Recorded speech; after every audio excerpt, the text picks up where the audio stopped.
ರಾಜ್ಯ ಕಾನೂನು ಸೇವಾ ಪ್ರಾಧಿಕಾರ ವತಿಯಿಂದ ರಾಜ್ಯಾದ್ಯಂತ ಮಾರ್ಚ್ 8ರಂದು ನಡೆಯಲಿರುವ ಲೋಕ ಅದಾಲತ್ ಕಾರ್ಯಕ್ರಮವು ಭಟ್ಕಳದ ಹಿರಿಯ ಶ್ರೇಣಿಯ ನ್ಯಾಯಾಲಯ, ಪ್ರಥಮ ದರ್ಜೆಯ ನ್ಯಾಯಾಲಯ ಹಾಗೂ ಹೆಚ್ಚುವರಿ ನ್ಯಾಯಾಲಯಗಳಲ್ಲಿಯೂ ನಡೆಯಲಿದೆ ಎಂದು ಹಿರಿಯ ಶ್ರೇಣಿಯ ನ್ಯಾಯಾಧೀಶ ಹಾಗೂ ತಾಲೂಕು ಕಾನೂನು ಸೇವಾ ಸಮಿತಿಯ ಅಧ್ಯಕ್ಷ ಕಾಂತಕುರ್ಣೆ ಹೇಳಿದರು.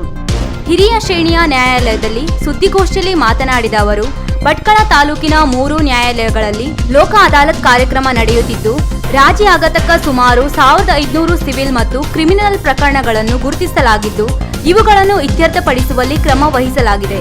ಈಗಾಗಲೇ ವಕೀಲರು, ಕಕ್ಷಿದಾರರು, ಬ್ಯಾಂಕ್ ವ್ಯವಸ್ಥಾಪಕರು, ಪೊಲೀಸ್ ಇಲಾಖೆ ಇವರುಗಳನ್ನು ಸೇರಿಸಿ ಅಭಿಪ್ರಾಯ ಸಂಗ್ರಹಿಸಿದ್ದು ಹೆಚ್ಚಿನ ಸಹಕಾರ ದೊರೆತಿದೆ ಎಂದರು. ಈ ಸಂದರ್ಭದಲ್ಲಿ ಪ್ರಧಾನ ಸಿವಿಲ್ ನ್ಯಾಯಾಧೀಶೆ ಹಾಗೂ ಕಾನೂನು ಸೇವಾ ಸಮಿತಿ ಕಾರ್ಯದರ್ಶಿ ದೀಪಾ ಅರಳಗುಂಡಿ ಉಪಸ್ಥಿತರಿದ್ದರು. ಇಡೀ ಕರ್ನಾಟಕ ರಾಜ್ಯಾದ್ಯಂತ ಲೋಕ ಅದಾಲತನ್ನು ಆಯೋಜನೆ ಮಾಡಲಾಗಿದೆ. ಅದರಂತೆ ನಮ್ಮ ಉತ್ತರ ಕನ್ನಡ ಜಿಲ್ಲೆಯಲ್ಲೂ ಸಹ ಮತ್ತು ನಮ್ಮ ಉತ್ತರ ಕನ್ನಡ ಎಲ್ಲ ತಾಲೂಕುಗಳು, ಅದೇ ರೀತಿ ನಮ್ಮ ಭಟ್ಕಳ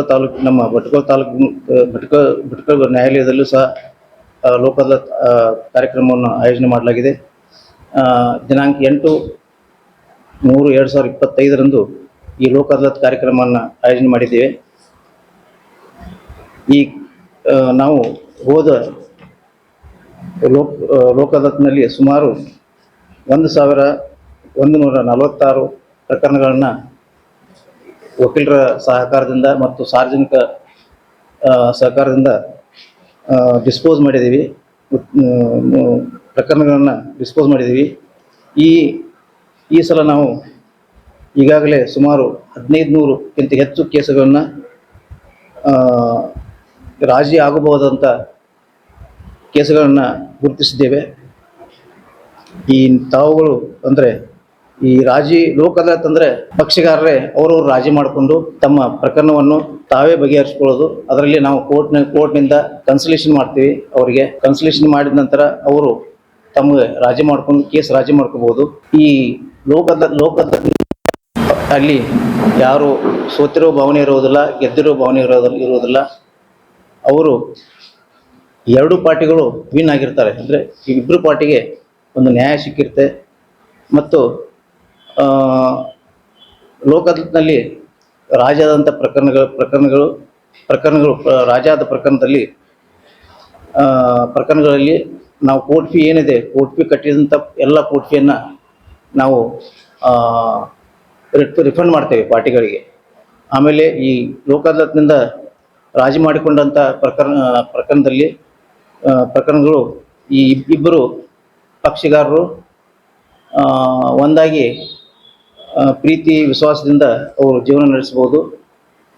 ಈ ರಾಜಿ ಮಾಡಿಕೊಳ್ಳಬೇಕಾದಂಥ ಪ್ರಕರಣಗಳು ಯಾವುವು ಅಂದರೆ ಚೆಕ್ ಕೇಸುಗಳು, ಆಮೇಲೆ ಈ IPCಯಲ್ಲಿ BNSS ಅಲ್ಲಿ ಕಂಪೌಂಡೇಬಲ್ ಅಫೆನ್ಸ್ ಅಂತಾರೆ, ಅದಕ್ಕೆ ಅವು ರಾಜಿ ಮಾಡ್ಕೋಬಹುದು. ಆಮೇಲೆ ಪಾರ್ಟಿಷನ್ ಸೂಟ್ಗಳು, ಸಿವಿಲ್ ದಾವೆಗಳಲ್ಲಿ ಪಾರ್ಟಿಷನ್ ಸೂಟು, ಮನಿ ರಿಕವರಿ ಸೂಟ್ಗಳು, ಮತ್ತು ಇದು ಮೋಟರ್ ವೆಹಿಕಲ್ ಆಕ್ಸಿಡೆಂಟ್ ಕೇಸುಗಳು, ವಿಮೆ